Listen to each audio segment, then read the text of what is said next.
मांग के जवाब में उन लोगों को मिलता है एक अथॉरिटेरियन जवाब, और जिससे उनको बहुत सारे छात्रों को सस्पेंशन मिलता है, उनको डीबार किया जाता है यूनिवर्सिटी से और उनसे अंडरटेकिंग लिखवाई जाती है। 13 स्टूडेंट्स को पुलिस के जरिए बीएनएसएस के तहत सेक्शन 35(6) में उनको नोटिस भेजा जाता है। And it is not just about कि कहाँ पे कैसे आवाज दबाया जा रहा है, पर किस तरीके से मार्जिनलाइज स्टूडेंट्स को एक एकेडमिक स्पेस और उनके फ्रीडम को भी कुचला जा रहा है। और अभी फैजान इकबाल ऑल इंडिया आजाद स्टूडेंट्स लीग से अपनी बात रखेंगे। अस्सलाम वालेकुम, जय भीम, लाल सलाम।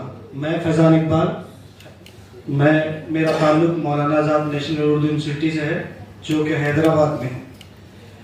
एक बात तो मैं आप लोगों से बताना चाहता हूँ कि जैसा कि यहाँ जो दिल्ली में बहुत सारे कॉलेजों में जो अलग अलग एक्शंस हो रहे हैं, ये तो लाइमलाइट में आ जाता है, आप मेरी बात से इत्तेफाक रखेंगे। लेकिन बहुत अलग अलग जगह छोटी छोटी यूनिवर्सिटी, छोटी नहीं कहेंगे, कोई छोटा बड़ा नहीं होता, लेकिन जो न्यू है, जैसे हमारी यूनिवर्सिटी है जिसको 24-25 साल हुए, तो ऐसी यूनिवर्सिटीज में भी आपके बातों को दबाया जाता है, वो लाइमलाइट में नहीं आ पाता है। हम क्या मांग रहे थे? हम अपनी यूनिवर्सिटी से अच्छा खाना मांग रहे थे, हम और कुछ नहीं मांग रहे थे, हमारी यही मांग थी। लेकिन इन लोग, ये जो सरकार है, इनका ये बनाया हुआ है कि जैसे हम लोग इससे पहले भी लगातार ऐसी एक्टिविटीज में हम लोग इन्वॉल्व रहते हैं जो सरकार दमन करती है। जैसे ये न्यू एजुकेशन पॉलिसी का सरकार बहुत गुणगान करती है। ये न्यू एजुकेशन पॉलिसी तो थोपती है, लेकिन माइनॉरिटी स्टूडेंट्स के लिए एनएसपी जैसा स्कॉलरशिप, जिससे हमारे गरीब तबके के बच्चे पढ़ रहे थे, इसको बंद करती है। और इसको बंद करती है और इस तरह से बताया जाता है कि हमारी यूनिवर्सिटी ब्लैक लिस्ट हो गई है, एक सेंट्रल यूनिवर्सिटी ब्लैक लिस्ट है।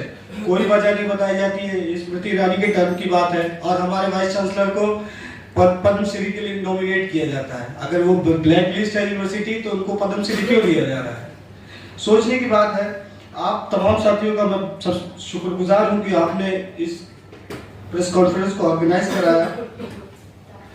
मेरे कुछ छोटी छोटी बातें हैं, जैसे हम लोग यहाँ CNRC में जब जामिया में ऐसा हुआ, तो साउथ में हम लोग खड़े थे, हम लोग ने आवाज उठाई है, जिसका आज तक खामियाजा भुगतना पड़ रहा है। हम लोग पे अभी हम लोग पे 13 लोगों पे केस दर्ज हुए हैं और 3 लोगों को सस्पेंड किया गया है।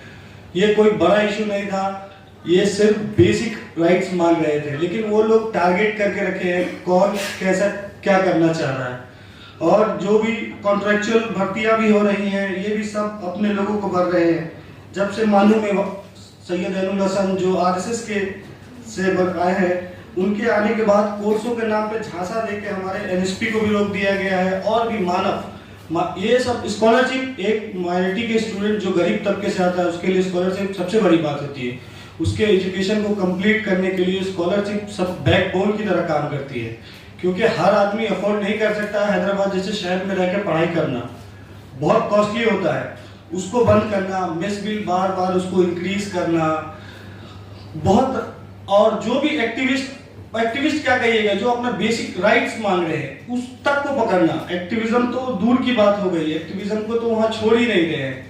जो बेसिक आप अपने अगर खाने का राइट मांगिएगा, अपने पढ़ने का राइट मांगिएगा, तो उस पर आपको दबाया जा रहा है। तो बहुत हो चुका है। हम लोग ने हाई कोर्ट में डाला है केस, बाकी न्यायालय पे है, देखिए फैसला आना बाकी है। मैं अपनी बात खत्म करूंगा एक शेर के साथ। उसूलों पे जहां आँच आए टकराना जरूरी है, जिंदा हो तो जिंदा नजर आना जरूरी है। सारे स्टूडेंट्स जो हैं वो दलित और